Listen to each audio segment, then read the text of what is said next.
From the battle cries of Yo Joe and Cowabunga, we have a peek into the future of GI Joe and the Turtles of Grayskull. So join us as we multicast with special guests. It's Chad right now on Toy Habits Live.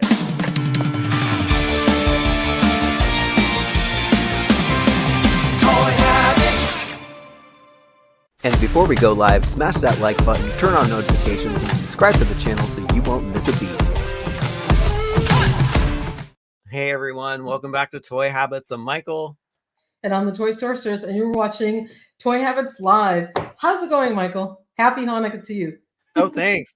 Yeah, we are also joined by our special guest. It's Chad. So for viewers that are not familiar with you, why don't you intro yourself and tell us a little bit about you? It's me. It's Chad. Right? It's real simple. I'm a 22-year still serving member of the U.S. Army, and a lot of that's because of my lifelong love of GI Joe. I say a lot that a real American hero shaped my entire life because all I've ever done since I've been an adult is be in the Army. Yeah, that's pretty much it. That's me. I'm a real big fan of dollies and shelfies and vehicles and play sets, and basically my thing's real simple. Like, if you love it, do it. If it makes sense to you, don't worry about what anybody else is doing. And big fan of just toys should be fun. Like, keep toys fun. That's it. Totally. That's totally. Awesome. Well, it's finally getting to meet you over this, which is great. I think we all share a love of GI Joe, and man, your collection is just rocking it back there. It's huge. Appreciate that. Oh. Wow. Awesome. All right. Well, cool. So let's before we dive in too much further, let's give a quick hello to our Toy Habits crew, and want to send a special shout out to the action figure archaeologist last week. He gifted 20 memberships to 20 viewers yesterday. So that was That's awesome. super nice, and just very, just took us by surprise. It was very nice of you, our action figure archaeologist. So super generous. Yeah, that's really cool. That's awesome. Yeah, and then so we have we have a mixture of folks in here from your channel and our channel. That's what makes the simulcast cool. So yeah, it's neat. Like, it's the first time I've tried it, and I was like, you and I were talking about it. I was like, I don't know if this is gonna work. I know that, like, the technical, I'm like, the technical side. Yeah, they did make it really easy to do. Yeah, totally. Well, awesome. All right, you wanna run down the chat, Toy Sorceress? Oh, sure. We got the Cutthroat Comics is here. V. Connolly, Frank Pryor, one of our awesome crew members, is also in the house. We got Stanley's Toy Channel, another great crew member. Pentagon Design and Toys. Bash He's Studios my graphic is here. designer. Oh, cool. Shout out to Joe Coleman. Happy Hanukkah to you, Joe Coleman. Hope you're doing well. Speaking Moistly is here, and Speaking Moistly, I love your little avatar. It's my favorite view of Merman from Filmation. That's great. Robert's Infinite Realms is also here. Eddie Rodriguez, Samuel Edwards, TJC, Bigham, one of our crew members, is also in the house. Dan Diego, friend of the channel. Good to see you, Dan. How you doing? Paul Morales is also here. Robert Alessandrini, one of our original Toy Habits crew members, is in the house. Good to see you, Robert. The Collector is also here. Joshua Robbins, crew member, is here. Allison Troy, Retro Princess, is also here. One of our crew members. Great to see you, Allison. George Atkinson, Skyfall, is here as well. Andrew Davis, Bear 11, Charlie, Just Jeff, and so many more. There's a lot. Because there's a lot of people in here. But I am going to give a shout out to Joshua Robbins for being a member for 1 month. That's awesome. Congratulations. Thanks for helping support the channel. And wish I can go through all the names, but I don't want to bore everybody. So let's So have you guys had a good weekend? I know it's, the holiday season is upon us, and things are happening. So yeah, it's been pretty good, pretty low key so far, which is nice. Just kind of leading into the holidays. Yeah. Mm-hmm. Fantastic. I had a huge celebration with the family yesterday. Got to host in our new house. I cooked brisket for the very first time, and it turned out like melt in your mouth delicious. So I was pretty proud of that. Making me Thank hungry. God, I've never made it before. So we had a great time, exchanged gifts, enjoyed our meal, and yeah, it's fantastic. So, and have you had a good weekend thus far, Chad? I'm busy. I've been super busy. Mm-hmm. My wife's finally home from what she's doing. She's in the Army as well. She's wow. also an man, and she's been super busy. So we're just kind of catching up, trying to spend some quality time together. We don't have our Christmas tree up yet, so we're just whatever. We're just taking our time with it. It's cool. Oh yeah, yeah. That tree takes a I long bought myself time. a lot of toys for them to wrap and give to me on Christmas, though, because that's how I good. do. Yeah, I didn't do that this year, but that's always fun. I always do it. I'm like, here, wrap this and give it to me. Have you guys ever done like something you know you weren't going to get, and so you bought it for yourself and just wrapped it because it was like the holiday time and put like always, from Michael to Michael or something like that, just so you can have the fun of opening it, even though you usually my wife says, what do you want? And there's always like one thing on my list of toys to pick up that I want it, but it's either like pricey or something. So I use it as the Christmas thing. And last year was a Palatoy Action Force Red Shadows Shadow Track. And I was like, I just want a Shadow Track. And she was like, okay, here you go. This boy down too, because this one came from my awesome partner, Michael, for Hanukkah. So nice of him. I have not gotten to open this beefy boy yet, and we're using that term now. Beefy boy. That's what he said on the last stream. The Joe's big. They were talking about the beefy boys. Lots of beefy boys. So yeah, he's collection. That Monstar is impressive. I saw that. Yeah. I saw it up close at Joe Fest this year. And it's good looking figure. I just got his tank unboxed. Maybe we can do a little live demonstration of it later in the show. Yeah, there's been a lot of comments. Yeah, people are getting their his tanks and everybody's excited. That's awesome. And I should have done what you did, Michael, and bought two, because now I'm staring at this gorgeous Cobra Commander carded, which it would be like blasphemy to open it. But if I had an extra one, I wouldn't mind. And I only bought the one. So I seriously regret not getting an extra. All good. You learn. Does your his tank have all of its stuff? Oh, is that a problem? Oh, what do you mean? I mean, you know how it is. Like, it's not Hasbro bashing. It's just how the world works sometimes. You know, when I got my Haslab Sky Strikers, and I'm sure you both remember, there were people saying, there's no missiles, there's no parachutes, there's no seats, blah, blah, blah. I did have a buddy send me a couple of pictures today. His carded Cobra Commander doesn't have the snake with the globe. Oh no. Yeah, in the bubble, it's just not in there. And then he got two right machine guns or something. Oh, I see. Oh.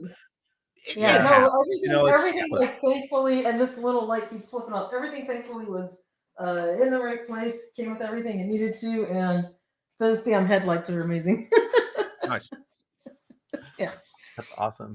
It's cool because we're seeing a bunch of new folks in the chat, which is awesome. And and I'm sure your listeners know exactly who you are, but just to remind everyone, this Chad was actually the person to call the Triple T and Cup Transformer crossover GI Joe a year ago. So, yes.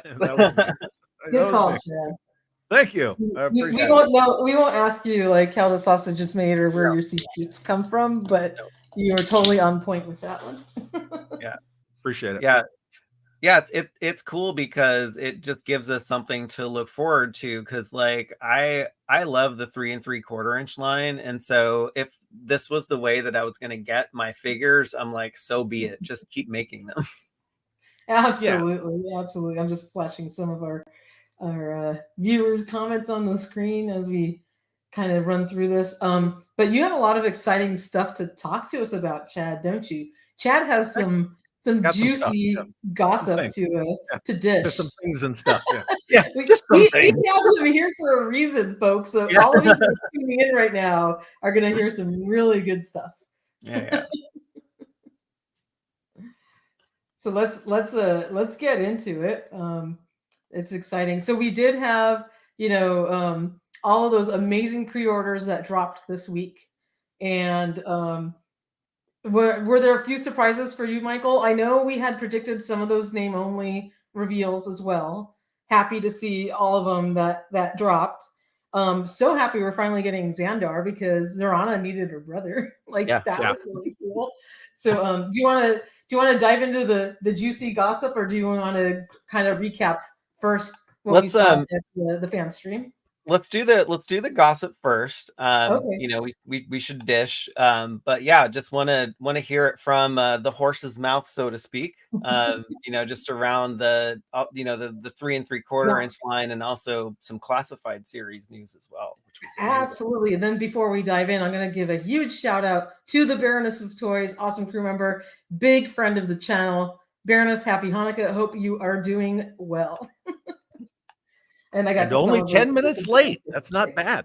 That's not bad. We had a blast yesterday, right, Baroness? When people are late on my channel, they owe punch and pie. It's like the rule. It's the number one rule. That's funny. Absolutely. Oh, and then I apologize. Right before we dive in, huge thank you to Brandon R. And I don't know if this is going to your channel, Chad, or ours. I can't tell from my end, but whoever this is for, congratulations and thank you from all of us here. And Brandon says, I made it, world's best roasted chicken dinner. Oh my God, that's awesome. Wolfed it down to be here and force the younglings into child labor. Cleaning the kitchen. How's everyone doing this wonderful Canadian Christmas Day? Oh, that's awesome. I'm so glad you can make it. I used to have to do that too when I was a kid. It was like after dinner, it's like me and my sister go clean the kitchen. It's free labor. That's what kids are great for. Labor, man. I got $5 a week allowance. I don't know how I lived on that. Yeah. Brandon R is a super awesome dude, and around my neck of the woods, we call him Santa Brandon because he's a very supportive guy. That is awesome. Well, welcome Brandon to the show.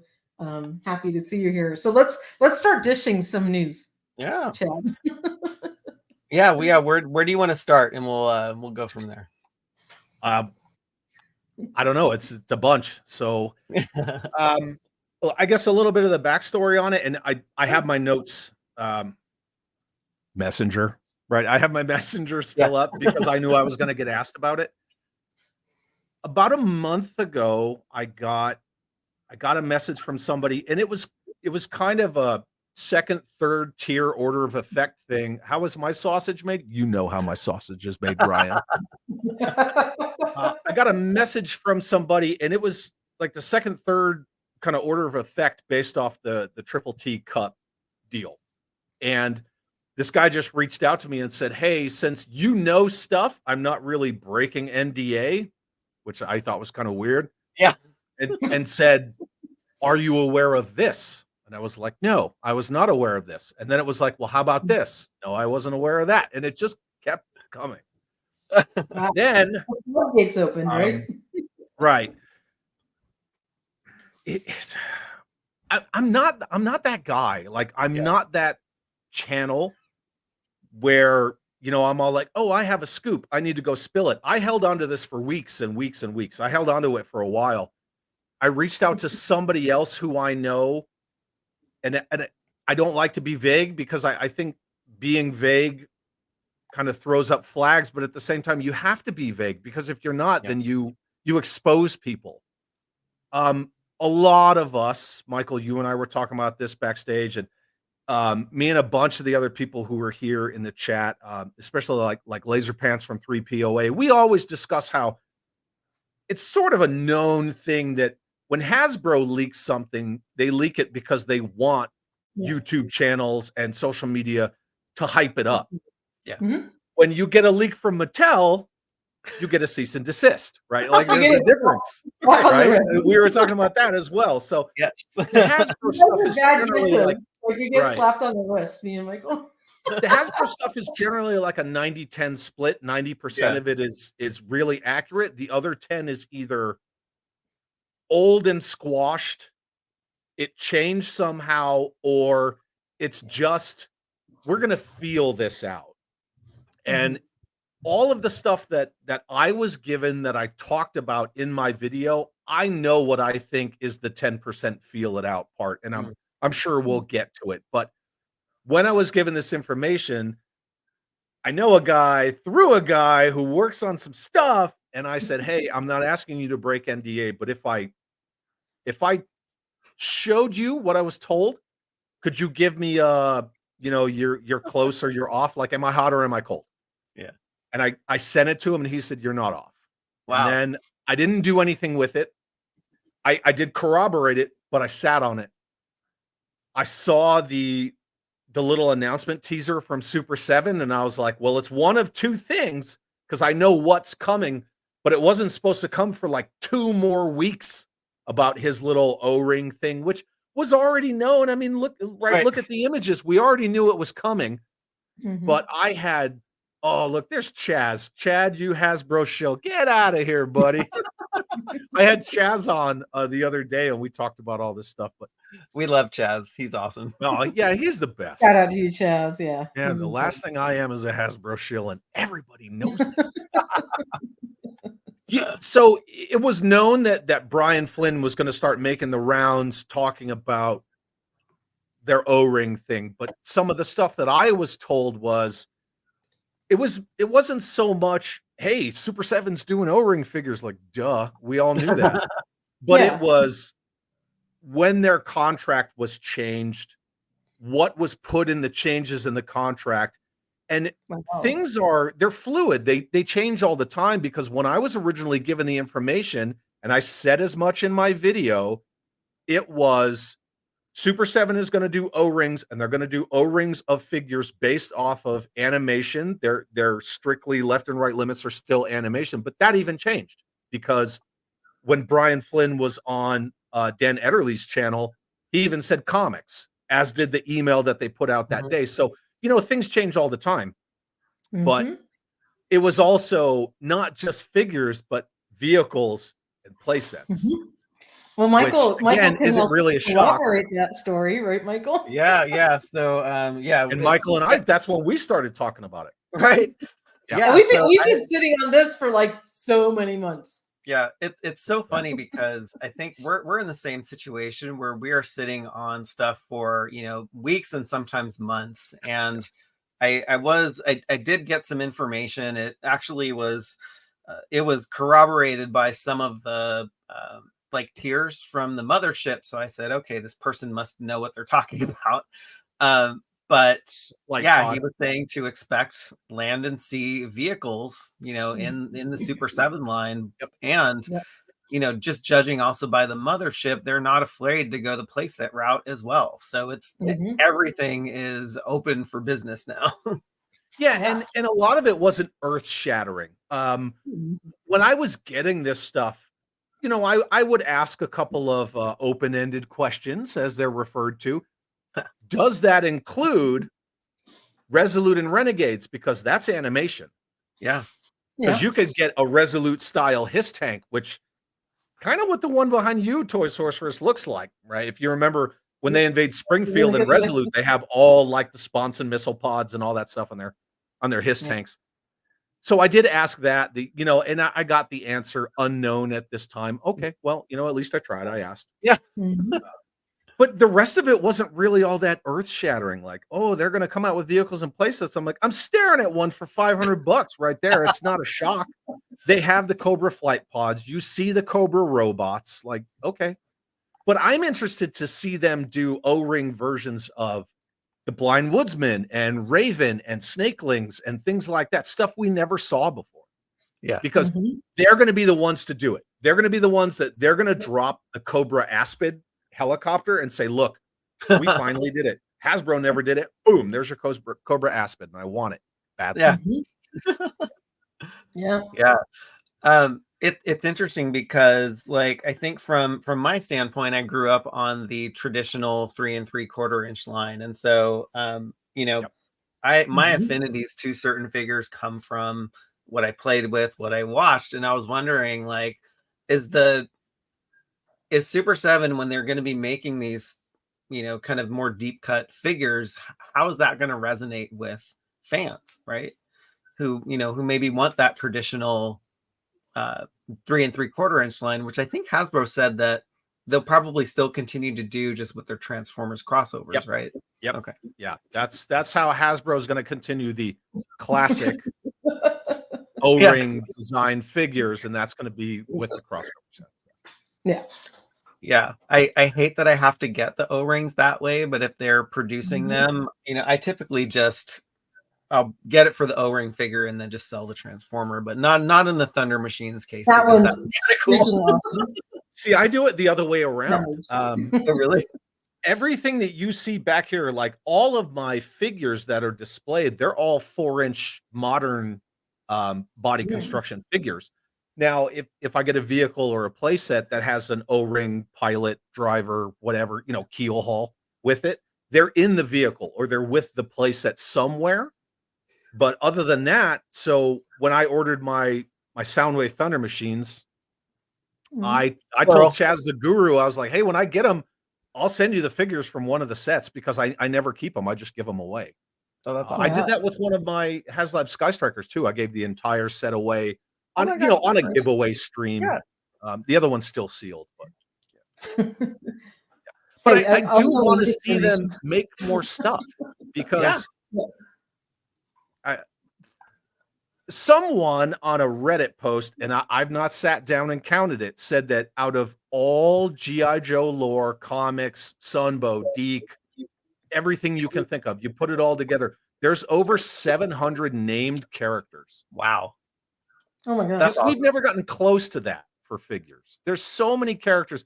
I would love to see an Admiral Latimer. Do you remember him from the cartoon? No. Admiral Latimer, and he's the one that like went over to Cobra and they gave him that uniform, and like he had the battleship that was supposed to be decommissioned, and it was one of those weird episodes, but Admiral Latimer, he's a character, and they never made him. I'd love to see him.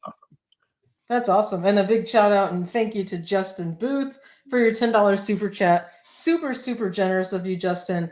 And Justin says, yesterday I placed my pre-order for the GI Joe Classified Action Soldier Infiltrate. You got 3 of them. That's awesome.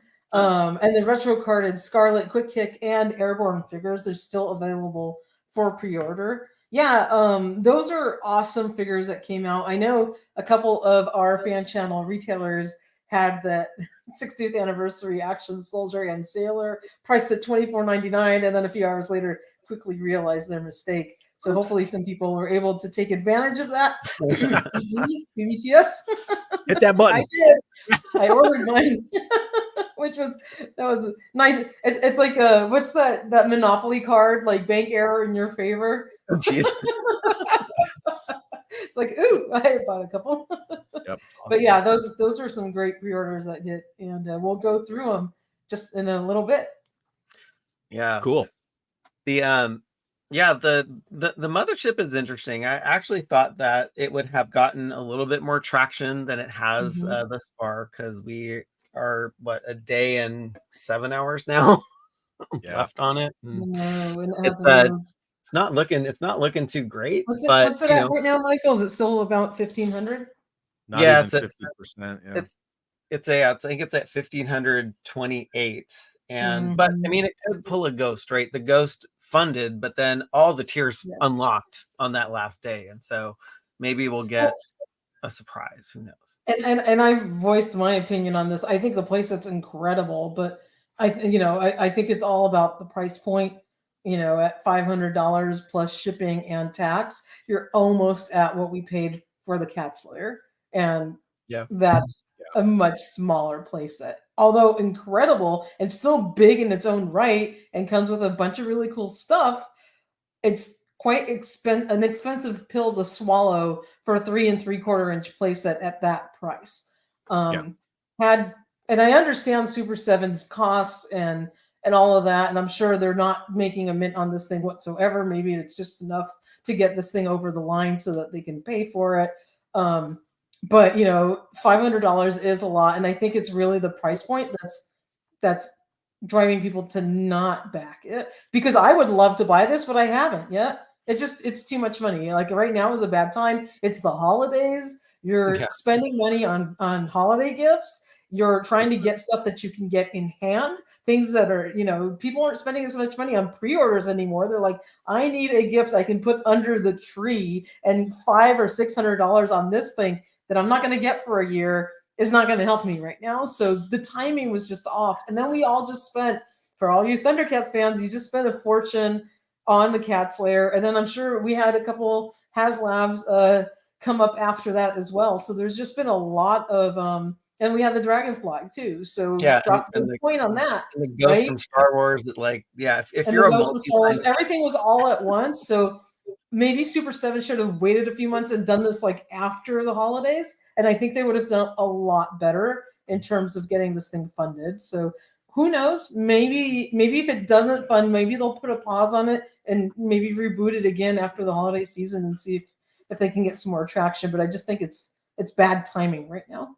And that's probably and a lot of it's based on feedback too. But I did a video on this, and the one comment that I got that always stuck with me was it's Haslab pricing at reaction quality.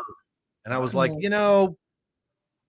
I could see that. I could kind of see that argument that the price is pretty steep. But then again, at the same time, I think that price is relative, because how many years ago was that Legacy Millennium Falcon $500? Now, granted, that's a Millennium Falcon. That's totally different, right? It's a character in itself in the most popular IP in the history of the planet. But when you talk about price and relativity, this is $500 in today's dollars. When you look back and that Falcon was $500, the Ghost was $500. I'm not a Star Wars collector, so if I was going to drop $500 on a large vehicle / playset, I would drop it on this. Yeah.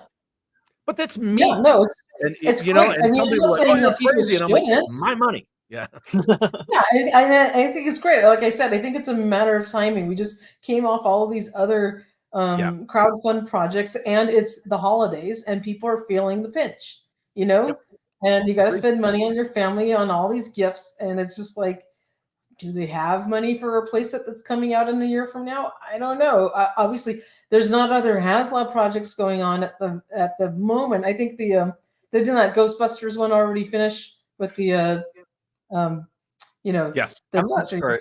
That one still could be maybe at the tail end too. Yeah, it's probably around the end, but that's super popular, so they had no problem. So one way or the other, that thing's it's out of the game.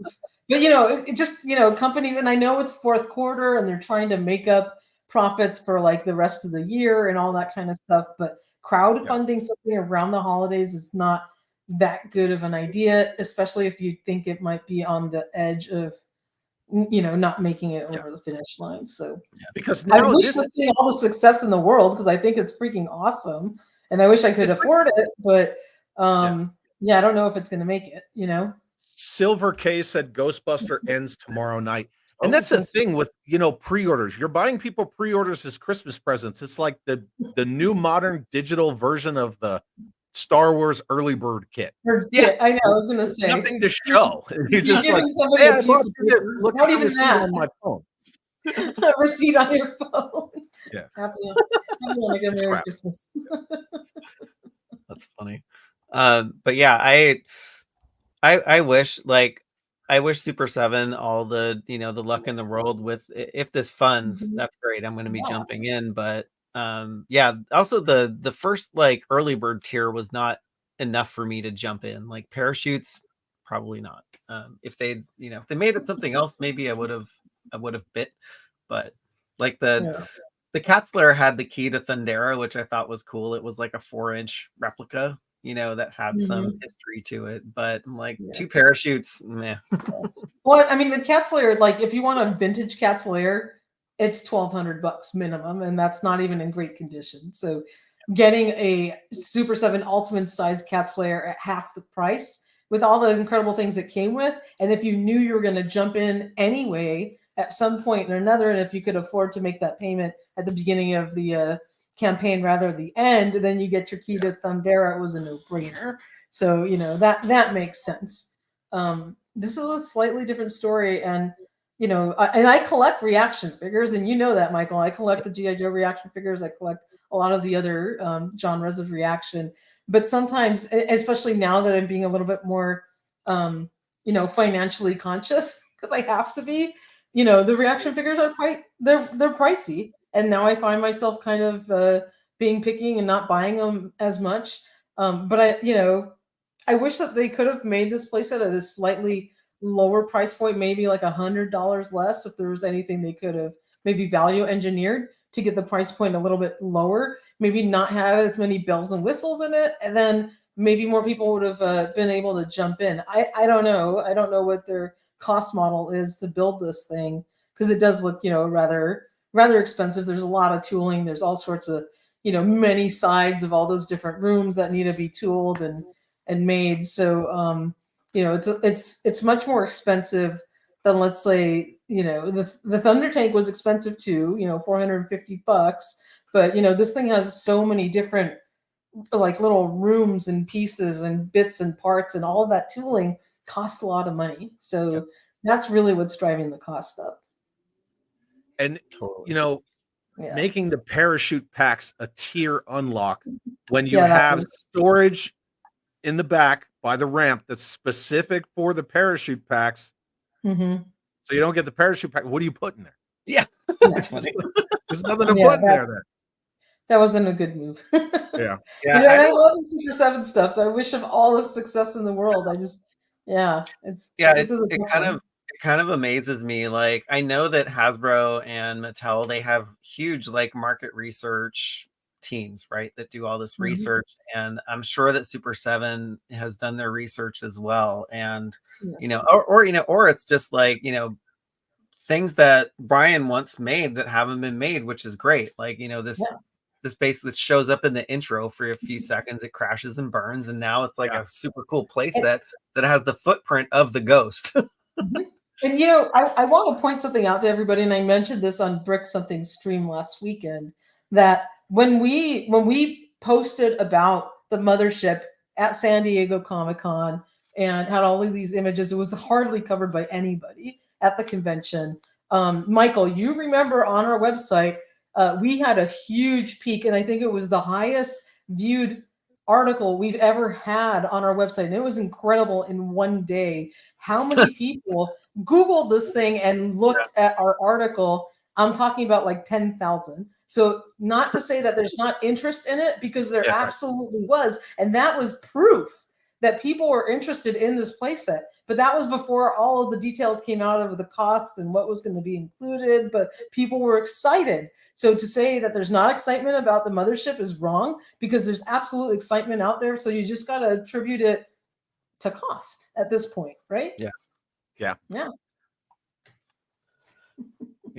Yep. So yeah, I'm so looking forward to what Super 7 has in store. And I think for me, Yeah. I hope they mix in some just like older tried and true characters that have been made before, and they don't go like completely 100% down the down the line. But kind of with all the animation and the comics and stuff, but all the stuff that I've seen just from images from the comics and animation, like all of it looks pretty stellar. And so it looks like there's a bright future going to be happening for the 3 3/4 inch.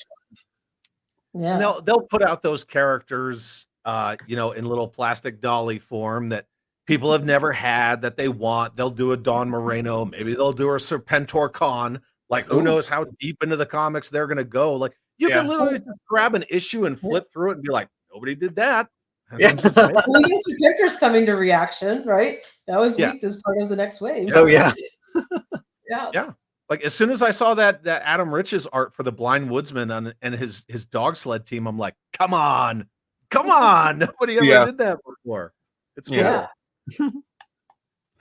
Yeah. So yeah, I mean, I really hope talking about crowdfunding projects, like there's some grail pieces that people probably want to have that are very costly. Like when Mattel reissued and redid the Eternia playset, that's a grail for Motu collectors. I'm sure the Terrordrome and the USS Flag are grail items for Joe collectors as well.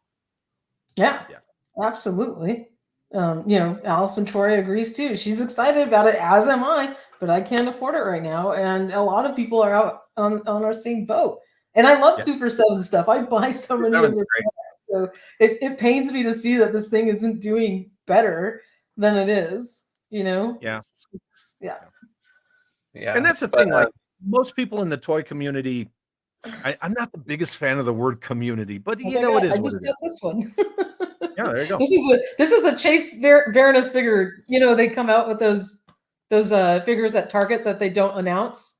Yep. So this is the Target figure that popped up this month, and it's this incredible blue Baroness, but she looks so awesome. And Super 7 does awesome stuff like this to surprise people. I mean, I'm totally all in on their product, so I wish them the best. Yeah. But there's a lot of people that even if they don't want it, they don't want to see it fail. So that's cool because like, hey, it's not for me, but I'm not telling you, like, I'm not trying to crap on your dreams at the same time. Like, Right. if you want it, by all means. Same thing with, Absolutely. Giant Man and all that stuff. Oh, the Giant Man. Yeah, and the Rancor, right? It's like, yeah, the Rancor, but that is you, Baroness, in your brand new blue outfit. but sorry, Chad, you were saying something about community. I said it. That was it. Oh, got it. Okay. Awesome. Well, cool. Yeah, I mean, I hope so. With the announcement of Super 7 taking over the GI Joe line and kind of taking it where it hasn't been before, it's going to give us some great things to talk about in the future, some stuff to speculate on, and I'm sure that all of the leaks will be flowing as well. Yeah, we'll see. So we shall see. And speaking of leaks, we can get into some of the classified series figures that went up for pre-order this last December 7th. And it's interesting because repeatedly these figures have been leaked ahead of the stream. And so it actually makes our life easier as content creators because we know what's happening. We have to prepare this stuff, right? These things just don't happen automatically. It takes time to get all our articles and all that stuff put out. So people do us favors when these things get leaked early. Yeah, but I thought especially for the 4 figures that were announced just as the standard single figures, I thought that they did an amazing job just kind of recreating. It's basically a 3 3/4 inch figure in 6-inch scale for these guys that came out, or roughly. Absolutely classic versions of them, and it's like the quintessential quick kick and airborne that you would love to have. So, and I think they've been doing a great job of that. If any of you out there have already got your General Hawk and he's sitting up on the shelf, or Shockwave, just those two as an example of turning a O-ring figure into our new classified scale version, and they're just incredible, hitting that nostalgia that we all loved as kids, and then turning it into the super articulated, awesome, upgraded figure with all of its accessories. Hasbro finally has hit their stride and found the recipe for success with this line, because they're killing it and keep going. Keeping it classic, I think, is really been the recipe of their success so far. Yeah, it's something that I've gravitated towards because I think the first couple of waves of classified figures, I was like, they weren't hitting the mark for me. Yeah, me neither. Which was fine because then I'd be saving a little bit of money. But now that they're doing this, I'm like, I need all of these figures. Yeah. Minus the ones with brains. Those are the ones I'm skipping.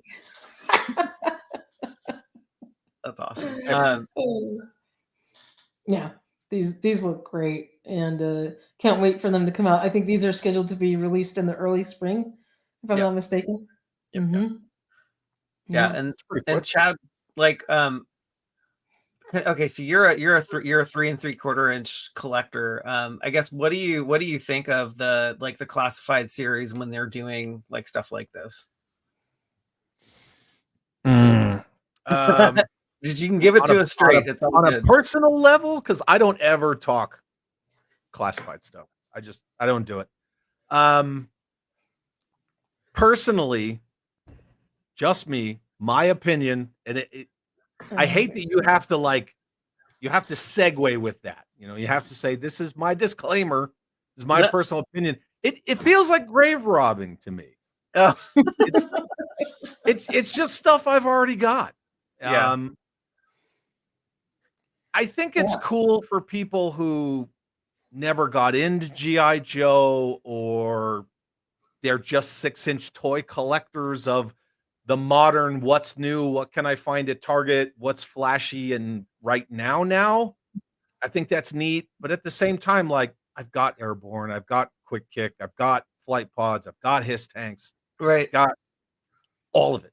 And when I see people, oh man, we're getting a trouble bubble, and I'm like, that's great. I got like 10 of them. I don't, Yeah, you're like, I been don't there, done care. that in 84. You got that incredible scale with just the for- detail and the little seat belt and all the controls, and I mean, But it's just for me. It's just my Yeah. opinion, because yeah, I'm not gonna spend my money on restarting a collection, especially in a new scale, and also when I can't world build with it. Oh yeah. To me, the 1/12 scale, it's a dolly only scale. It's supposed to be that, oh, well, this is like the, think back to Black Series. Black Series started as 4-inch, then it went to 6-inch. Like, That's right. but this is like the ultimate adult deep pocket collector, like super fantastic, put it on the shelf, never touch it, dolly only line. And now we're putting square pegs in round holes, coming out with Hiss tanks and vamps and stingers and MMS and SMS and a Bring 'em Rattler on. Haslab. You know, I'm excited for people I who heard want that, it. Chad. I think you all Yeah. did too. Yeah. Rattler Haslab people. Oh my I'm God. excited I for just people want to who circle want back it. real quick. Go ahead. And I think that's cool, but at the same time, it's not my flavor Yeah. at all. It's It's not your like, jam. to me, it's like, some people, they do that whole Wendy's thing with the fries and the Frosty, and I look at them like, I will never do it. But my wife swears by it, my kid swears by it, and at the same time, I'm like, No. no, thank you. I won't do it. That's fun.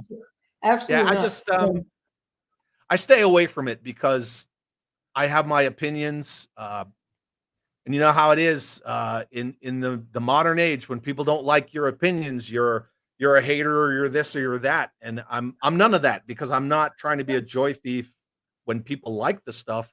It's just not something I'm going to spend my money on. Yeah, which is great. Like, yeah, that's what we want. We want you to bring your authentic self here, and it's like the collecting is so personal, right? And it's like it's like sometimes I see things that I don't collect, but you can still appreciate like the art form, right? Even though you don't even looking at these backpacks, like that Alice pack that Airborne has, it's fantastic. He even has the freaking dust cover for the goggles. That I love it. It's awesome. I'm all for it. I'm just not going to buy it. Yeah. But at the same time, I think a lot of it is because leave the joy thieving to me. I shall, Ryan. There's a lot of people who they fall back on consensus. They need a consensus, or they need someone to validate their purchases or what they like. Those are the people that I tend to like, hey, that's cool, man. Like, go hang out in your corner. Just keep it off my porch. But at the same time, I can, 82 to 94, the real American hero. I can throw darts all day long at so many misses from that 12 years. That Dino Hunter's dinosaur is junk. It's like this, and it doesn't articulate, and it's always warped in some weird. And I can look at that dinosaur and say, that thing is dumb. It's disgusting. I hate it. And people will go, ha ha ha, that's funny. But you say something about this 6-inch big boa, and people will come at you with pitchforks. Yeah. That's what I remember from just like doing, like, covering classified series from very early on. Like, people will come at you for like saying anything against like what they love, and it's like, it's not like we're saying we're against it. It's like, it's just not for us, right? Yeah, and it's never like, oh, you're dumb because you want to buy that. It's never that. It's just that, like, hey man, yeah, there it is. Cool. Absolutely. I was going to circle back. I don't like big boa at all anyway. I never did. Yeah, there's a lot of bare-chested guys in the latest waves that are coming out, but just the Omega 579. The trick to helmets loose, to Hawk's loose helmet, and same thing you did with Dusty. What you do is Hawk came with 2 sets of goggles. You take the small set of goggles and put it backwards on his head, just like that, and then shove his helmet on, and then voila, it's not loose anymore. It fits on just like Dusty's helmet does, and then you got an awesome Hawk, and it fits perfect. And then you have somewhere to store his extra goggles. On his head. So that's the trick. I'm sorry, I just wanted to show Omega 579 that because I've been holding Hawk for the last 5 minutes. But I know it's not for you, Chad.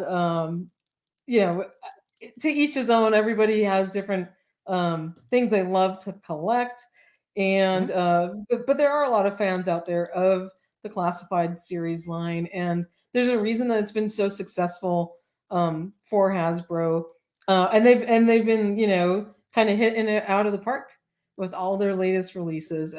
Obviously, you're a purist in your collection, and everybody loves to collect the way I'm not really that much of a purist, you know. I'm really not. I'm not. I got a lot of Fresh Monkey Fiction and Marauder Gun Runners and Joy Toy and all that stuff. I just, you know, I mean, classified isn't for you. I appreciate it. You know, I appreciate the art. To me, toys are art. Like packaging is art. The figures themselves, the sculpt, it's art. The paint, it's art. It's all art.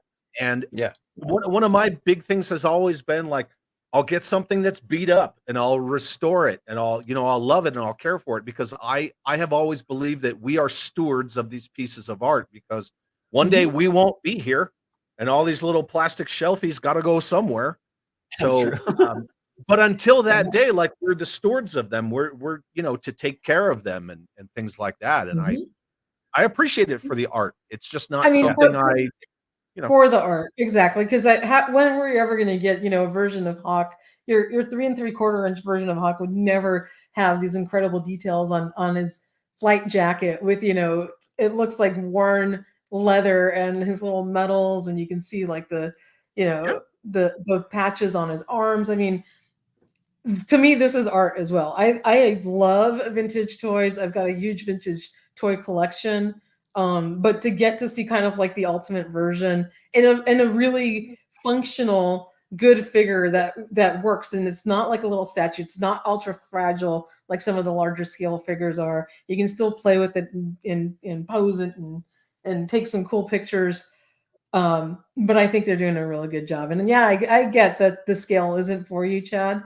But I think there's a recipe for success in what they're doing and keeping it classic like these. So keep up the good work. There's also there's the flip side of going to 1/12 scale. When they do it right, it looks amazing. When they do it bad, you can't unsee it. Yeah, of course. like what CoverGirl that looks like Falcon. Oh, Falcon is horrible. Yeah. And, that's just low hanging, right? It's low hanging. Falcon in his poor face. I know.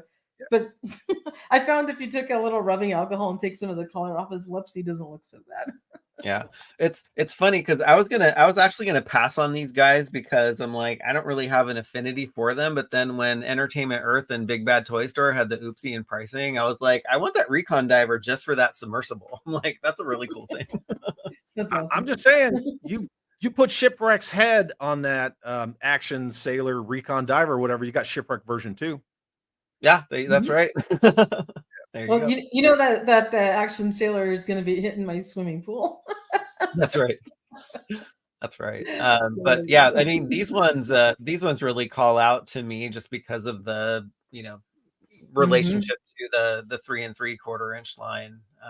So I usually keep these guys on card, except if I like the Recondo, just in his classic look. They hit Scarlet, they knocked it out of the park, and especially with Duke too. But yeah, these ones I'm looking forward to.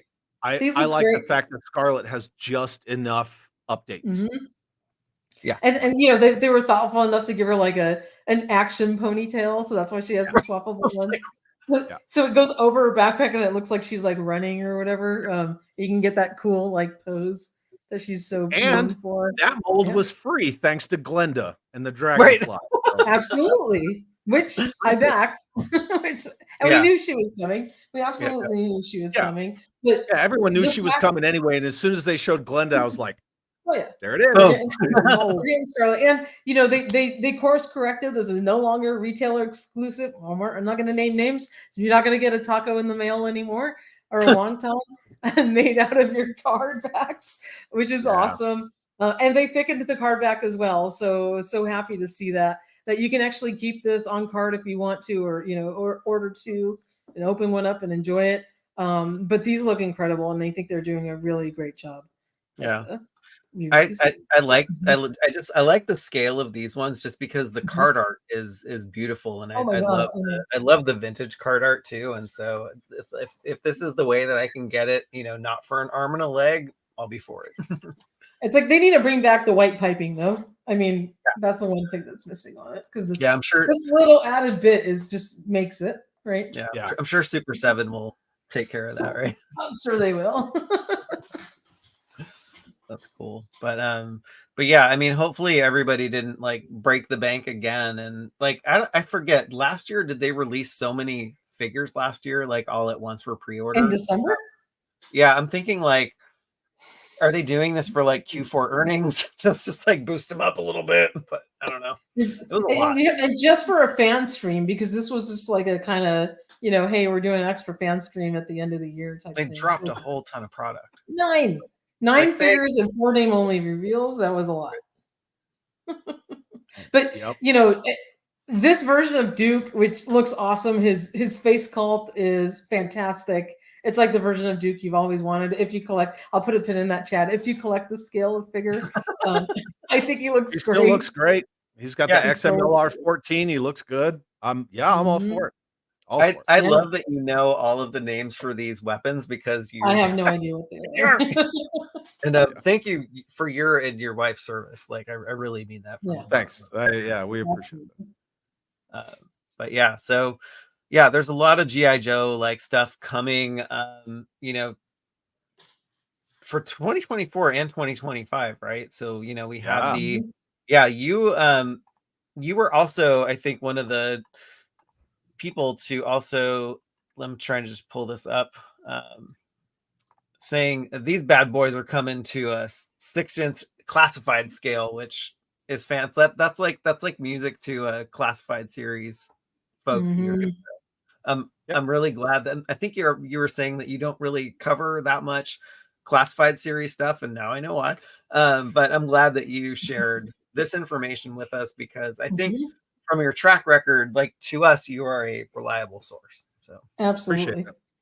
Yeah. And you know, again, things change. So when I was told about these two, I was like, well, you know, the Thunder Machine's been talked about numerous times before. I'm not super shocked about that. But then I was told, you know, Hasbro loves to, and I'm not saying it's a bad thing, but they really like to lay out Barney style. These are the price points for classified, right?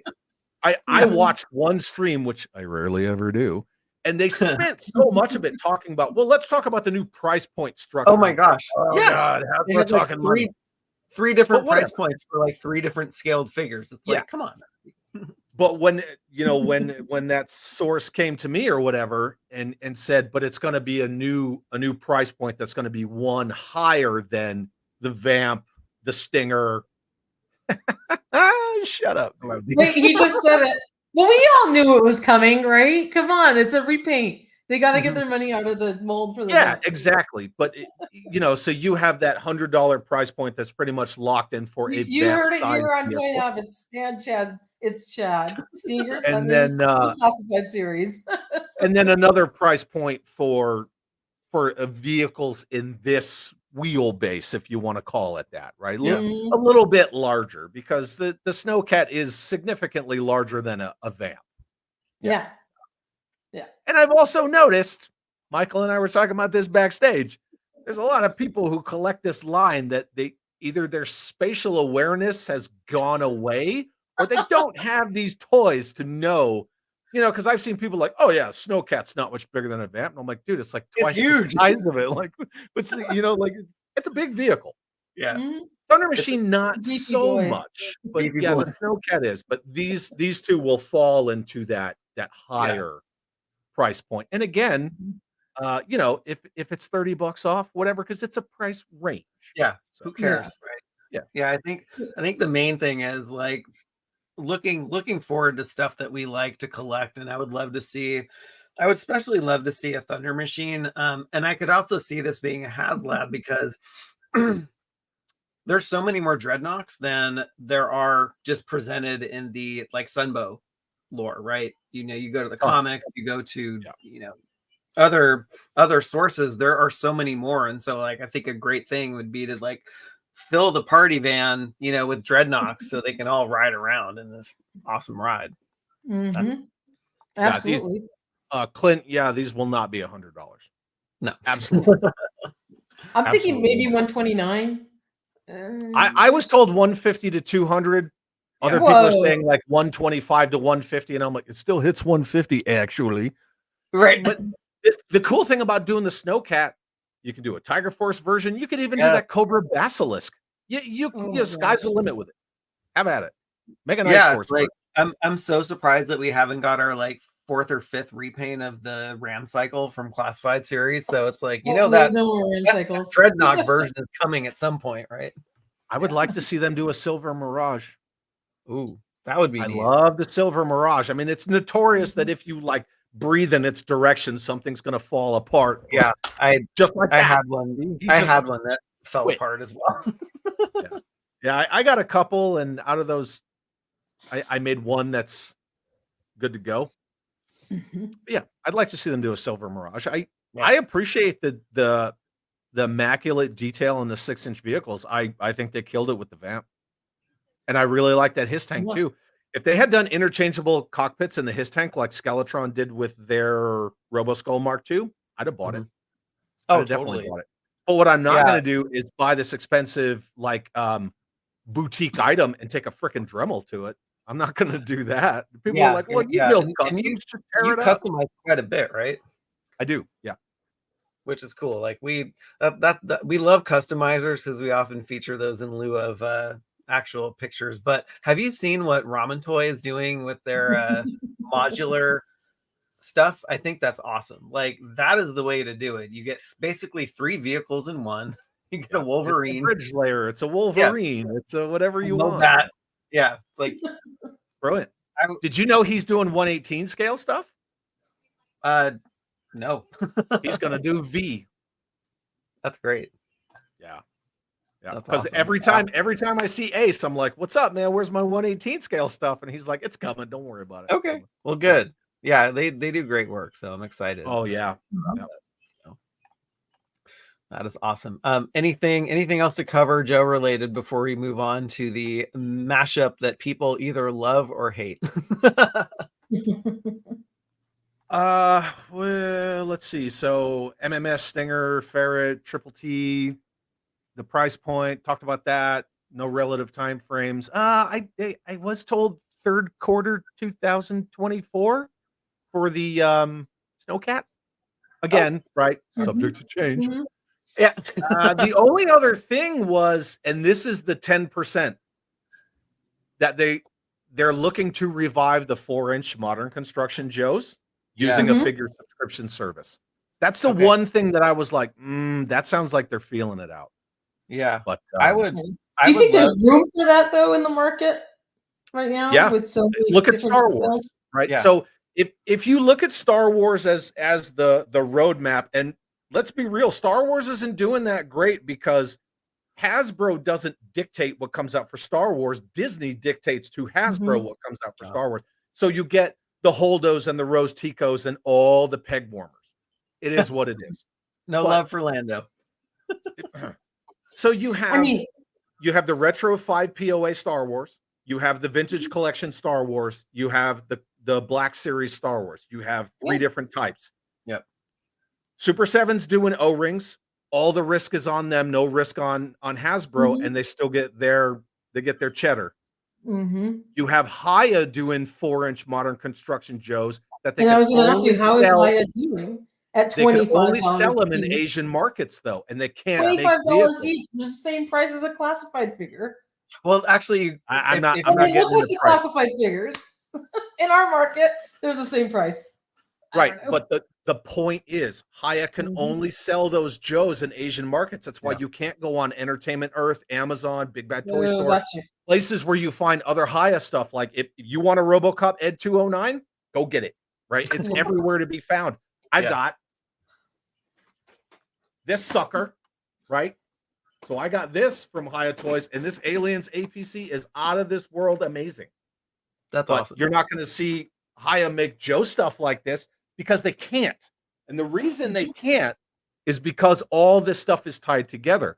Hasbro is trying to make Joe like Star Wars, where you have a 4-inch modern back, and they just took these 4-inch modern Joes out of the market just recently, and these figures are amazing. Oh, those I swivel the whole 9 yards. Yeah, I got them. So if they relaunch a figure subscription service, which I do believe is that 10% feeling it out, you know, what does the community say about it? There's no risk on Hasbro's end. None, because they look like the Tesla truck. Sorry. What, the Aliens APC? The APC, yeah. Like Clint said, it looked like the No, that's one of the best 118 scale vehicles you will ever see. Yeah, see, Brandon R says Chad sleeps with that APC. No, I don't. It stays in here on the floor. But if they do a figure subscription service, again, I know a lot of people aren't too jazzed about it, but where's the risk? The risk is on it's on the people who buy them, not Hasbro. It makes sense. But we have yet to see that happen with Hasbro. They'll be delving down a new path that they're currently not in with any other line, right? So I mean, they have some history with the subscription. They have history, but I'm saying right now, it's this current day, we don't have subscription type products from Hasbro. Right, but at the same time, bias aside, right, or individual wants aside, just because Hasbro is only making the IP that saved their asses 3 times in one scale doesn't mean that's what everyone wants. They understand that when they made that decision, they told a huge chunk of their customer base, go away, we don't want you anymore. And that's what they're trying to rectify. And the Super 7 deal is a big part of it. If they relaunch a figure subscription service, if they do, great. If they don't, whatever. I've got Eagle Force, I've got Marauder Gun Runners, I got Joy Toy. They can have my money. But like nostalgia in a 6-inch scale is a glider. It's not going to fly forever. And you gotta get some new media. You gotta get kids in your line. When your whole IP or your whole line is almost entirely exclusive. This stuff's at Walmart. This stuff's at Target. This stuff's on Amazon. This stuff is Fan Channel. This stuff is Pulse only. You're not going to get kids. None of this stuff is aimed at kids. And like, you need it. You need a new generation of people to buy into your IP. And because they see it as a war toy when it's not, that's not anybody's problem but theirs. They got to get over it. Like, you got to get over Hooded Cobra Commander. Let it go. Right. Just let it go. That one I agree with you on. and I told Bobby Valla from Valaverse straight up the other night, I was like, dude, make a hooded figure just to stick it in and break it off a little. Just make a hooded figure. Do it. Love it. Yeah, I would love for them to go, and I'd love their 4-inch line that they made. And I was so sad when it got cut. It had what, like 11 or 12 figures. It had a couple of vehicles. Yeah. But yeah, I would love them to bring that back. I was the guy in the background saying, if you want this Walmart retro, they should have never called it retro. In fact, the guy who reached out to me said they're not going to call it retro. They learned that lesson. If you wanted this line to succeed, you take the figures from the subscription service, or, actually they were whatever. You get Footloose, Dial Tone, CoverGirl, the ones that are like $200 loose, Law and Order, and you put them out in this line, people would eat that up like mad. Big Lob and like all of the all the ones that are super expensive. And that Big Lob is a phenomenal figure. Yes. Yeah. I totally missed out on that. I came in at like the last 12 and I was like, I'm really And the last 2 years of the figure subscription service, if we're being honest about it, they were lazy. The last 2 years were repaint, reuse. It was all just kit bash. They used that same rig with the machete over and over and over. But at the beginning, it was awesome. And there are models where a figure subscription service works well. I mean, look what Matty Collector did with Masters of the Universe. Yep. So they helped get it to the point where they had 2 animated series and they were back in stores and things like that. So, I mean, whatever. But we'll see what the future brings. But yeah, I hope that 10% that you were talking about comes true. If it doesn't, whatever, there's a lot of Joe to spread our love around to. So there is. I would like to see Joe get solvent again. The way that I see, if you want to feel out the health and longevity of your favorite IPs, go to Walmart, go to Party City, walk down the birthday party aisle and see what's there. Avengers, Transformers, Star Wars, right? You're going to find like Paw Patrol and stuff like that. You're not seeing GI Joe. No. And as a lifelong fan, I want to see it get back to that. I don't care what it looks like. If it's just 6-inch, whatever, that's fine. I'm still plugging holes from 1982 to 2017. So I got more than enough that I can still purchase. But I want to see that brand like come back to the way that it was. Totally. Yeah. I only ask the question because I find myself, and for example, with the Star Wars line, I love the retro figures because I've got the Kenner vintage ones, just as I do, the vintage A Real American Hero figures. And, I collect those retro figures because I love them. And I do buy some of the occasional Black Series figures. So in my mind, just as an example, I had to cut out not collecting the vintage collection 4-inch scale because I'm like, it's too close to a Black Series figure and my retro figure in scale wise. And then in terms of detail, it's like you're trying to scale down a Black Series figure, but it's not as good and it's a little gummy and it's not really a retro figure. So I kind of find there's that little gray area in between where it gets kind of lost between the two lines because it's too close one way or the other. And that's why I asked the question, if that scale of a figure will survive in the line, knowing that it's kind of dancing the line between something retro and something classified, and that gets, it's kind of difficult. And it's just an example. And it's a personal preference of mine, like I made for the Star Wars collection, not to buy those. I know Michael doesn't collect the vintage collection much either, right?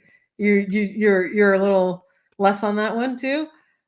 So you never know. And I wish them the success. I just worry about it's kind of straddling the line a little too close to both lines. So we'll see. 112 has its place.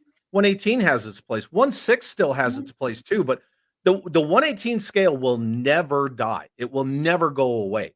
Just because one company doesn't want to do certain IPs in that scale anymore doesn't mean that scale's gone, because I could list so many independent companies that are coming up with like new characters, new lore, new stories in 118 scale that I could sit here and try to list every single one of them and I would forget 50% of them.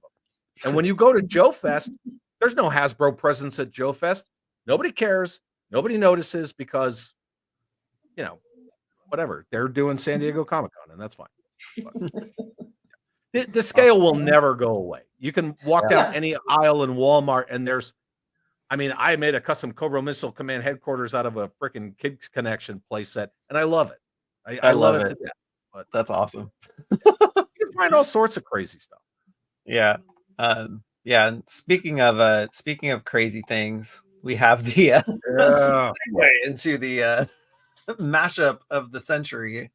It's so funny because this is, people either love these or hate these, but the Turtles of Grayskull line, it's so funny because this is not the first time that Mattel has gone crossover. Like, I love their Masters of the WWE Universe figures. Yeah. It's just the creativity of the figures is what I'm like really enjoying out of this line. Like, I was not into Teenage Mutant Ninja Turtles growing up, and the Toy Sorceress is kind of opening my head to the Teenage Mutant Ninja Turtles.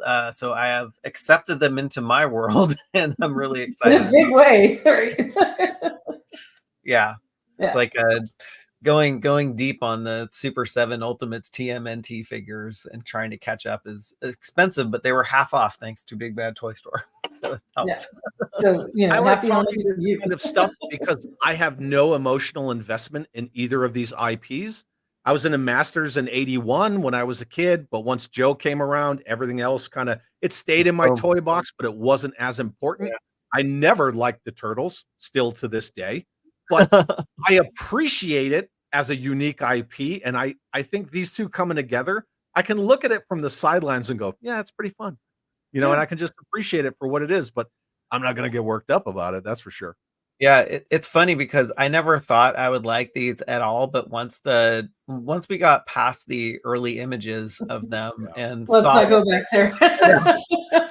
I still have PTSD about that. I know it's too soon, but yeah, it was cool to see the direction they're going because we didn't know, like, I guess how the Motu like figures would show up like turtleized, but I like them. And some of the, we get information all over the place. And so, Mattel has only officially revealed waves 1 and 2, but we got some news that wave 3 standard figures and deluxe figures are coming. So Yeah.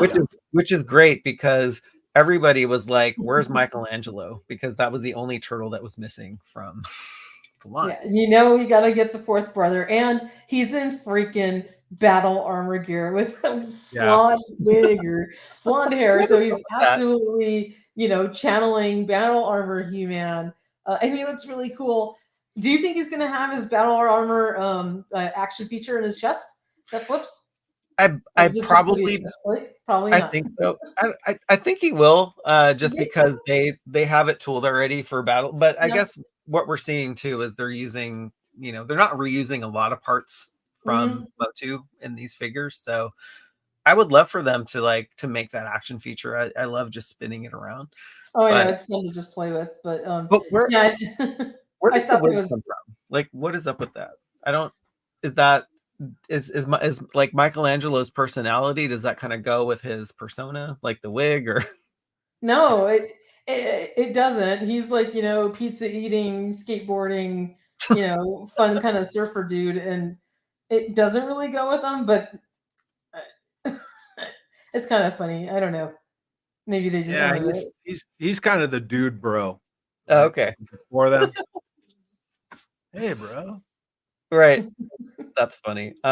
Yeah, so I guess so Mikey is gonna round out the 4 turtles, right? But I don't know if, like, was this a good idea to like launch the turtles so early? Like, just have like, because I think some people will collect these just to get those 4 and then they'll be like, I'm done with the line. And Super 7 had an interesting way of doing it. They would put like one turtle in a wave and then they would spread out the turtles, across they kind of did. They got up to wave 3 with the 4 turtles. And don't forget, the turtles throughout their line in the toy series for Playmates, for example, have come back in all sorts of crazy outfits. That's true. From astronauts to cowboys to samurai, turtles in disguise, a samurai.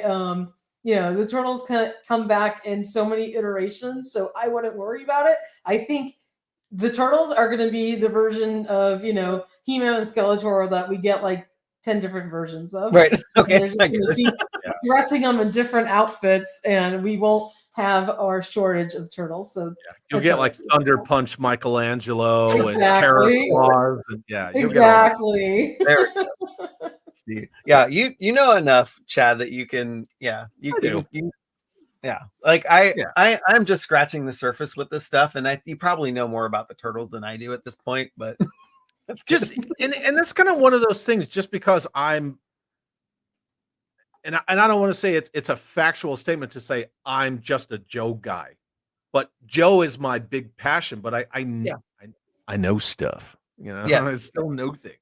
That's good. I was around. Yes, yeah, weird. I think we're probably all around the same age, most of us who are probably on, tuning in as well. So that's all good. Yeah, mostly. Yeah. Yeah, so I'm looking forward to this one. Another name on the list was Casey Jones, and using Mr. Home Arcade is one of our Toy Habits crew members. He's just also an awesome customizer who just sent over his like whole like file of customs, and so I was looking through and I was like, oh, he did a Casey Jones, sweet. Yeah, We'll that's show him. fantastic. With that's the neck ahead, yeah, with the, Yeah, the cell shaded, yeah, yep, it looks yeah. great.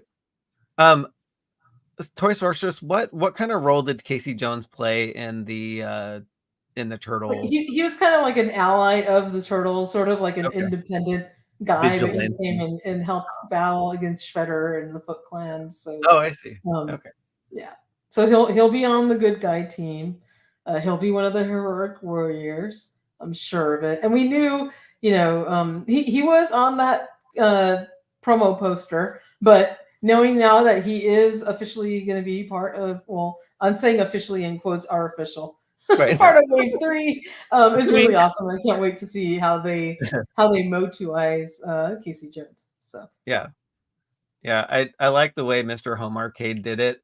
Although he's missing some pants. He's wearing some furry underwear. Yeah, I was gonna say like a gray, it's like kind a gray of disturbing to see him with. He's kind of half dressed. Just cut up a sock and put it on there. It'd be fine. Yeah. I love the shirt that he put on him too. It's like mixing soft goods. He has a crop top. Yeah. Yeah, there you go. Hey, Casey Jones, he needs that muscle shirt, right? Because he's gonna go put in work with his hockey stick. So everybody needs a muscle shirt, right? Come on. So looking forward to that one. This one was interesting. So Skeletor is another one on the list, and like Shredder in the Turtles of Grayskull crossover, he looks like he doesn't look motuized aside from the like use of the legs and the arms. Yeah. So I'm really interested to see what Skeletor is going to come out.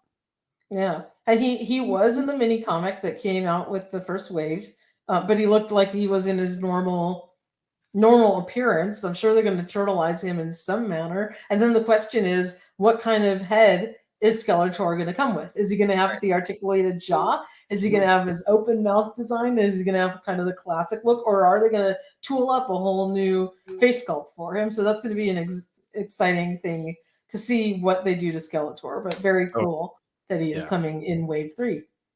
Yes. Yeah. It's interesting because there's Hordak, there's Skeletor, there's Shredder, and there's Krang, and then there's Splinter, right? And so I'm trying to think, does the Teenage Mutant Ninja Turtle side have another like presence like Splinter, like as the kind of more of the leader, or is it just Splinter? Would it be like Yusaki Yojimbo? Isn't he the rabbit? Who's the rabbit? The samurai rabbit. I think you're right. That name sounds familiar. Yeah, I think it's Yusagi Yojimbo. Like, because he was kind of like that sage-like character as well. Yeah. Again, my turtle knowledge is not that great. Mine is pretty much non-existent. So yeah, Pendragon said, yeah, that's him. Oh, cool. Awesome. Very good. I don't know what to make of like Skeletor, because some of the figures they're mashing up, like Man-at-Arms is Man-at-Arms, but they've turtleized him, and then there's other figures like Shredder that just look like Shredder. So I don't know what their recipe is just yet. I need to see some more of the figures get produced.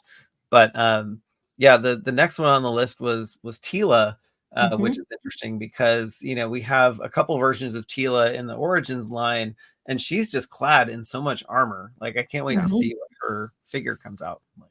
Yeah, and they teased Teela both in the mini comic and on the back of Mouse Jaw's packaging, because we already saw the artwork for that. So we know what Teela is going to look like, and she's got all of this turtle-clad armor all over her with this funky, helmet that looks like it's got a turtle shell on the top, and of course the fur in the back. So that's awesome. And it's surprising that they went with Teela and not April O'Neil. A lot of people were wondering if April was going to be, the female figure, but I'm sure they'll use Teela's buck to create April in the future wave. That's true.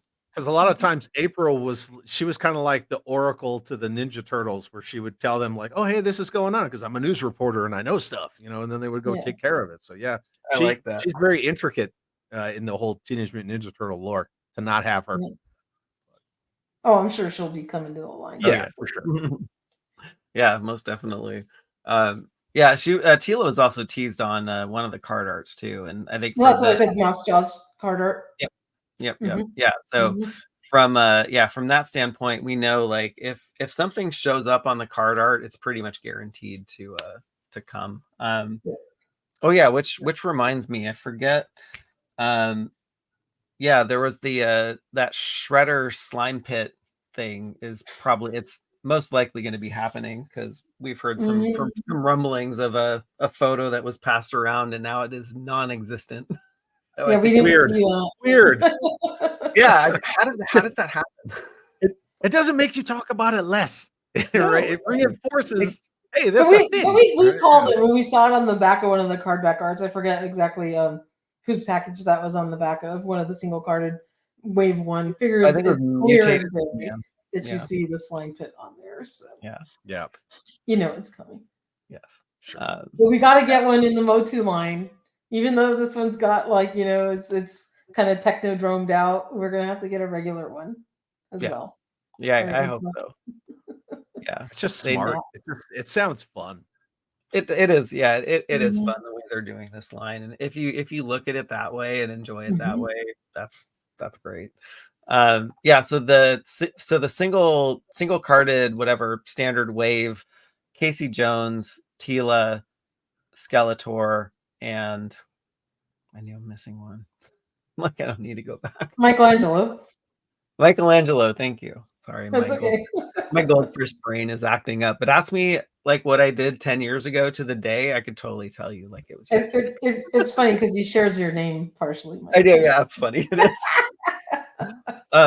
One of the interesting things though with the deluxe figures, and I don't know how they're going to make this guy deluxe. This is another Mr. Home Arcade custom, which he did an amazing job. He used a Grizzlor's buck, because of the furry outfit and just how he looks, and threw a splinter head on him and threw a gi on him. That is freaking incredible. So for all of you who may have missed it or didn't see our post on Friday, we're getting Splinter and Leatherhead as the two deluxe figures in Wave 3. And I can't wait to see what Leatherhead looks like because he's going to be amazing. But Splinter is incredible. I doubt that they're going to make him flocked or furry. I love Mr. Home Arcade's take on him though. It's very cool to see him use Grizzlor's furry body on this. That is awesome. But so happy to see that Splinter's coming in the line. The Turtles needed their sensei, that he had to be included. And I can't wait to see what he comes with because he is going to be a deluxe figure. So he's got to be packed out with some extra stuff. Yeah, and maybe he will be deluxe. If like I can't imagine like what pack out he's going to come with. But actually, if you think back to the deluxe figures that have been produced already, they did start to go down the Build-A-Figure line. So that's how we're going to get a Roboto version of this. So I'm wondering if the Wave 3 and 4 deluxe figures will also make another character that we don't know yet. So that's another. Yeah, and you could see like some kind of a weapons rack and bow staff and things like that. I would love to see some wacky stuff like giving Whiplash's tail. Like this massive tail and a rat. I mean, it's wacky, but they're already crossing it over. Yeah, or actually the Whiplash tail will probably go better with this guy. Yeah, that's true. Leatherhead. I think you alluded to this earlier, but yeah, I could totally see like a Whiplash kind of mashup with Leatherhead here because he's a crocodile. I forget what being Whiplash is, but some sort of tailed monster. But, lizard guy. And of course we did see him teased, as you have the image there, in the mini comic, and he was wrestling mutated He-Man into a cell, or holding onto him with the chains. But we all could see there, this is proof in the pudding that Leatherhead's coming to the line, and he looks like his classic version. I hope he doesn't get too Motu eyes, because I love Leatherhead as a character. I mean, having like a Cajun crocodile. Like you can't get any more classic than that. Back when I was in school in the 80s, Leatherhead was an awesome character, and then we had these like barbecue chips called Crunch Taters, which were also like Cajun style. So it was like all this stuff that connotated towards the Cajun alligators. I hope they keep, an awesome aspect of them like that. Yeah. I hope Dave says Killer Croc. Yeah. Yeah. That's right. Yeah, so I'm excited to see what these actually look like. But I mean, if you think about it too, like with waves 1, 2, and 3, they've pretty much knocked out every single one on this like really cool graphic that they made, except for Hordak is the only one that's missing from here. So it'll be interesting to see what they do with that, or how the Horde shows up as turtles. I can't imagine. So I don't know. I've always been a fan of Hordak, even though I'm not like a Motu kind of person. Just Hordak's always been rad. He's awesome. He's very cool. Yeah, I love. It's funny. I like the She-Ra and the Princess of Power Filmation series a little better than the He-Man series. And so same. There's something about the theme of rebellion and all that stuff, and they had a lot. They had a lot of deep undertones in there. Like they were burning books. There was a lot of wacky stuff. Yeah. I was surprised when I rewatched it. I think all the episodes last year or 2 years ago, and I was like, they're burning books. They're literally burning books in this episode. Yeah. Like, oh my god. Yep. But yeah, there's a whole line that they could do. Like Viper Scout Horde could be from Dimension X. Yeah. Crunch Taters, love it. But now I want chips.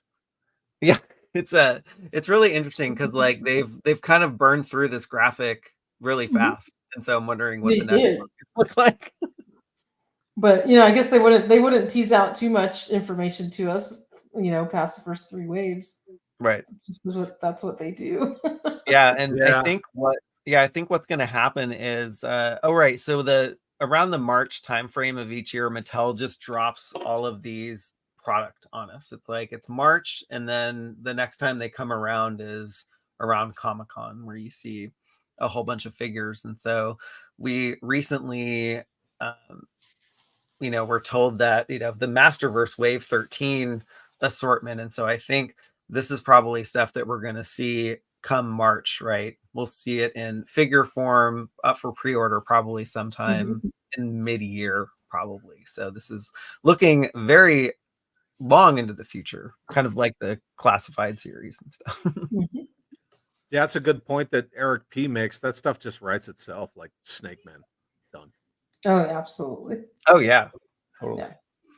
Yeah, there's they knew what they were doing. Yeah, really interesting. Yeah, it's so funny when I heard about this, like the first time, I was like, how are they gonna do this? But I'm digging it so far. It's just kind of fun. There was a period of time like in lockdown where there was not much coming out, and so I kind of got back into the like Transformers, though their War for Cybertron figures and things like that. But I'm really enjoying what they're doing with the Turtles. Yeah, and the form factor for the Turtles themselves, it just really lends themselves to working with the Motu line. So I absolutely love that, and I always circle back to this. So Mattel, if you're listening, maybe think about a Thundercats crossover as well. Oh, geez. It would look so cool in Origins form. It would. Who knows? It's a great time to be a toy collector, a lover of dollies. It is a great time. Yes, absolutely. Love it. Lots of awesome dollies. Yeah, so these are some incredible dollies. Jeez. That tank's rad. They did a lot of smart updates to that vehicle. Yeah, we can roll the sucker up over here. Oh, jeez. Just careful. Don't drop it. Don't be like Mega J and break your. It's a beefy boy. I'm gonna pull that out again, but let's turn the headlights on. And if you hit the headlights and you kind of scroll through it. Yeah. Different things turn on. There's the front headlights, which is really awesome. And then I wish I could show you guys what the. Oh boy! There goes that was the the gunner or fell off, but she's okay. Always happens. She'll survive. Huh? It always happens.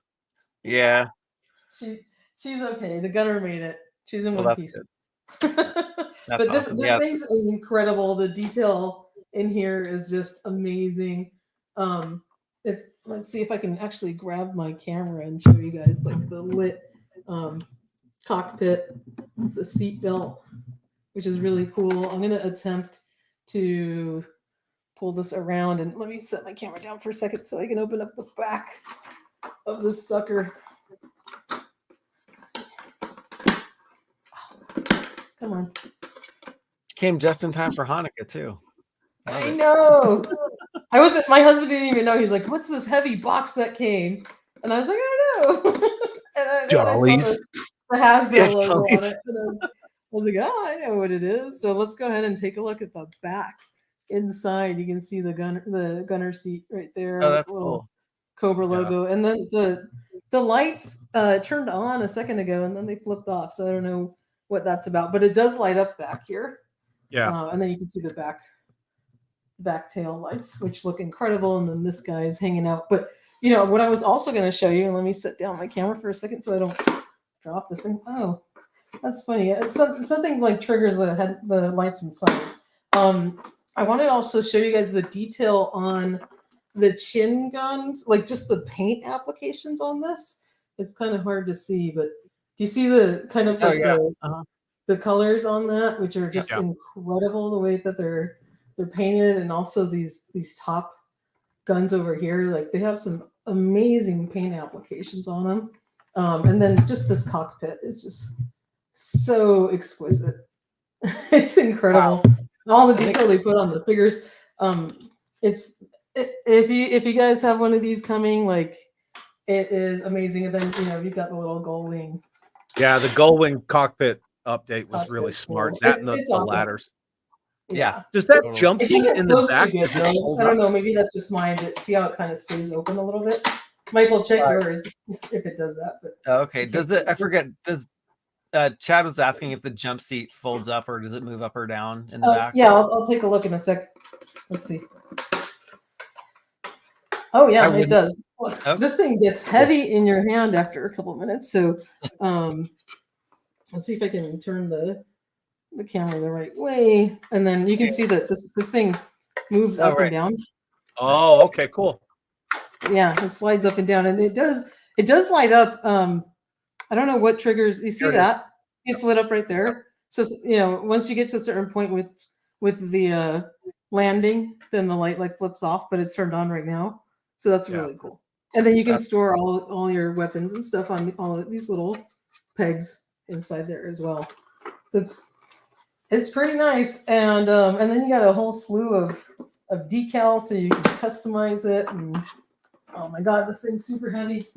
Oh, and the packaging was incredible on it. But they did an amazing job on this HISS tank. And then you've got like all of these awesome decals that you can add. So I'm gonna be sticking a bunch of the stuff on there too.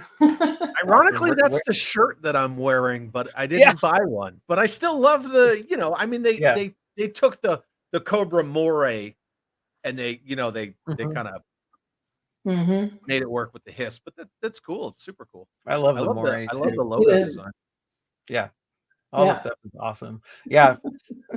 Great thing that Rachel did to her is it's sporting antlers, like you put on the car like during Christmas. That's funny. I love it.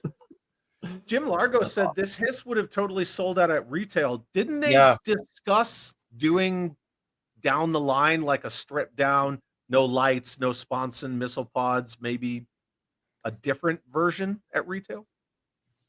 I don't know. I haven't heard anything, but you probably would know better than I would. Just for the classified stuff. But I wouldn't put it past them to just kind of reuse like what they have, because it's literally like printing money. Sure. And I mean, you could cut out the troop ramp and the jump seat and the lights and the chin guns and just like HISS version 1. There you go. Yeah. Or like HISS 3. Like, that's funny. Do it blue. Funny story about the HISS 3. I was coming home from work and decided to stop off at a Walmart, and I was just, kind of quickly going past the aisle and I saw this blue hiss and I walked past it and I was like, wait, the first release was not blue, it was black. Like, what is this thing? And so I brought it home, did a review on it. Apparently this was not announced yet. And so that, I think that became one of like the most viewed reviews that we've ever done. It got like 14,000 views. And I was like, yeah. And so a lot of the comments were like, where did you get this? Like, it's not even announced. I'm like, I just picked it up at my local store. Yeah. It was fun. Anyway. Go thank the busted distribution. Right, exactly. Yeah. So yeah, it's thank you, Walmart, and your distribution. But anyway, well, awesome. Anything else to cover off on before we wind down? I think we're, I don't have anything else unless you do, Michael. Any amazing pickups? I did pick up a nice Catra over there on card, but she's going to get opened, and Claudine is on her way. Nice. So I'm super excited about that. Yeah. How do you like that Soundwave Thunder Machine? You like it? Oh my god, this thing is awesome. Hold on, I'll pick it up off the So good. At least it's not heavy. Well, I ordered mine from Pulse, you know, so I won't see them for a couple more weeks. Oh geez, we're still waiting for it. It's crazy. Yeah. Like you would think like the company that makes the thing would get it in people's hands faster, right? You would, and I found out Pulse is third party, but yeah. Oh, he looks awesome. And then he's got his little cassette Ravage tape. was great. Yeah, Ravage was an awesome addition to that. Yeah, and that slides back in. If I can slide Ravage back in the right spot, pop in the tape and listen to some Tears for Fears. That was my first cassette tape when I was a kid. Tears for Fears songs. Oh, awesome! Yeah, mine was a Synchronicity album from. I love that album. Love that album. That's awesome. So. Yeah, that's a great looking. It's a great looking Soundwave and a good looking Thunder Machine. It is awesome. If you want to see more photos of this, I did a really detailed review on toyhabits.com. Check it out. This thing is incredible. I mean, the colors on it are super bright when it's in its transformed mode as the Thunder Machine. It looks incredible. And the two figures that it came with, Zarana and Zartan, are just they're excellent quality. They're a little different, obviously, than the vintage versions of them. Sure. I actually appreciate the updates, and of course, Zartan does not have his color changing features, but it's really cool to have two like minty fresh O-ring versions of these guys. So a lot of fun. I think they did a great job. Yeah, it's very cool. Yeah. Awesome. Well, good. Chad, I'm so glad that we connected, and looking forward to just talking GI Joe in the future. You know, for the folks that don't know you, who are, you know, maybe part of our listeners, you know, where can they find you?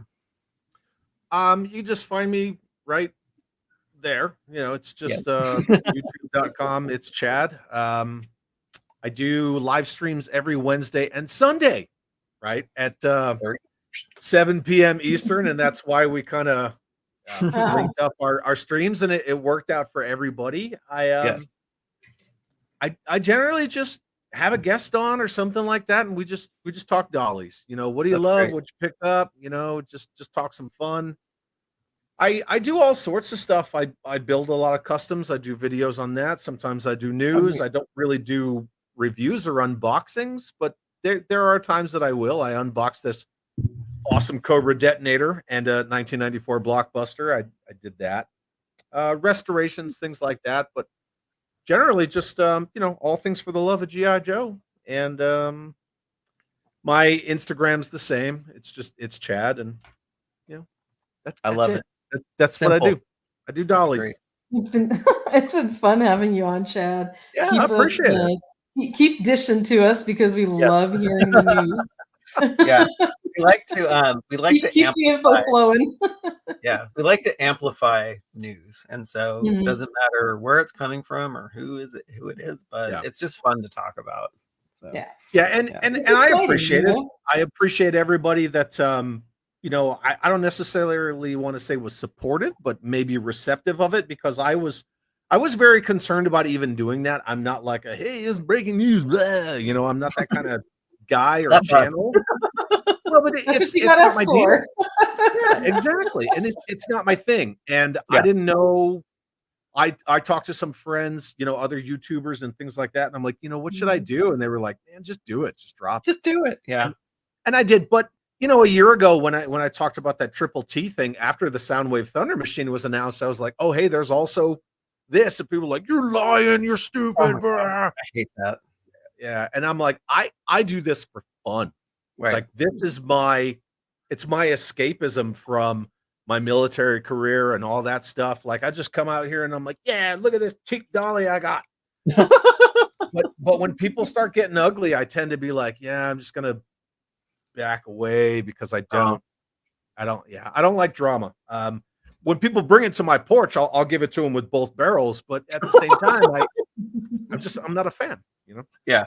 Not a fan. Yeah, we're not either. And you know, I think for all the stuff that we do dish on the website and on here, I think, you know, people have been receptive to it. But actually it's kind of like your story. It's like in the beginning, yeah, they were like, where'd you get this? You don't know what you're talking about. And then when the stuff started coming out, they backed away. Like, okay. Yeah. When I did the video on that, very good track record, haven't we, Michael? If you go back and look at our old posts, it's like we've got this stuff in plastic form in our hands that we call, you know, going back years. Toy Habits. I think we're okay. Back years. And then when that cup Triple T and I put out the video and at the bottom of the thumbnail I put, I told you so. Love it. Oh yeah. Gotta have fun with that, right? Oh, totally. Yeah. It's like you don't pay attention to the drama and just have fun. It's all good. That's what we're about anyway. It's like we're so drama free and we love chatting with anyone and everyone and anyone who just wants to talk about the stuff that they love. And it's obviously that you have a huge passion for it. Yeah. Yeah. And that's how I am too. I don't care who you got beef with, but you know, that's not my deal. You know what I mean? Yeah, so I don't think we have beef with anyone. Yeah, exactly. You know, except for the brisket I made last night. Hey, there we go. Yeah, that's the only beef. That's the only beef I got, and it's almost gone. Well, awesome. Awesome. It was actually great to hang out too with the folks that join in your stream because like it's just getting exposure to new people and you know everybody who you know was in the chat from your stream was amazing. Like I think everybody got along really well on this. We cross streams and there you go. I guess. Yeah, and somebody had to say it. Yeah, and there's this thing on my live streams where, like, especially this guy Big Bacon, he's my friend Patrick, and we go way back. I'm trying to display comments, but for some reason it's not working. He will he'll put a comment in one of my streams and he'll timestamp it. So he'll say something like that, and then he'll say at 1844, and he's a vet, so he'll put it as military time. But he'll timestamp his comments because I'm notorious for I get behind on my chat, and I'm always like a half hour behind because I like to talk to everybody. I'm not one of those like, oh, if it's not in a super chat, I'm not going to read it. You know? Oh my gosh, yeah. But I will freaking read everything, and then I get so far. If we had time, we would absolutely do that. Yeah. And I think guys like you and like Mega J Retro are really great at like kind of showing like all the comments. See, he just did it. 2044, great stuff. That's what he does. I love it. I love it. Yeah, it's awesome. I love it. And thank you, Big Bacon, for your service as well. I really appreciate it. Yeah, much love for all of the military folks. So it's awesome. Definitely. Well, good. Well, it was awesome hanging out with everyone. And yeah, as we kind of look towards the holiday season, you know what we should do next is our like whatever top figures from the last year or like and stuff looking into the future. Well, actually we just did look into the future, so maybe we did that. We're done. Check that off the list. Yeah, there we go. We should absolutely do a countdown, our top 10 figures of 2024, and I'm gonna need time because I got to dig them out of the boxes in the next room. I don't know where anything is right now. Yeah, Toy Sorceress moved houses, so it's like all of the things that she loved are packed away.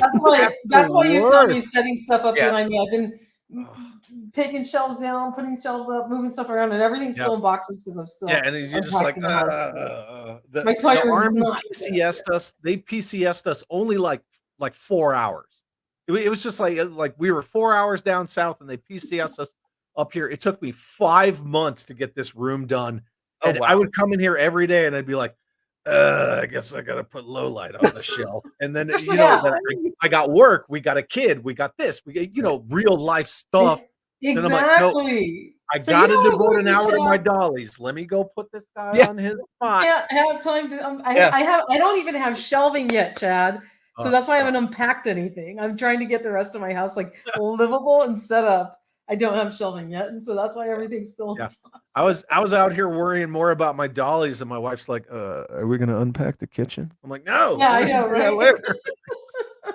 Yeah, trust me, I feel your pain. I'm sorry to hear it, but it's a journey. Yeah. It is a journey. It is. Yeah, but you're so welcome anytime, Chad. And if you ever want to talk shop on your channel, happy to come on as well. I'd love to. Seems like you have a great crew of folks. Yeah, they're okay. They're all right. Yeah, they're all right. We love our Toy Habits crew and all of your audience as well that joined us today. So I love them all. I love them all. It's the people in the chat that make this stuff fun. Like they're the reason I do it. I don't do it to put my ugly face on on the internet. Absolutely. I love 100%. Well, thank you guys so much for having me. Oh my gosh, anytime. You're so welcome. And hopefully everybody has a great rest of their Sunday, and hopefully people are starting to like wind down work and get into like end of the year holiday mode. So thanks for tuning in as always, and we will catch everyone next week. And wishing everybody a happy 4th night of Hanukkah. So whoever celebrates out there. Yes. All right, y'all. We will see you next time. Have a good one. Have an awesome day.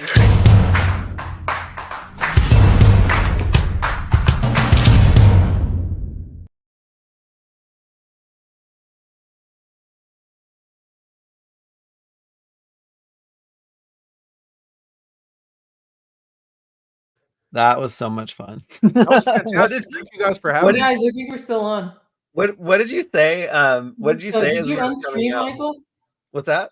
Did you end stream? Because my StreamYard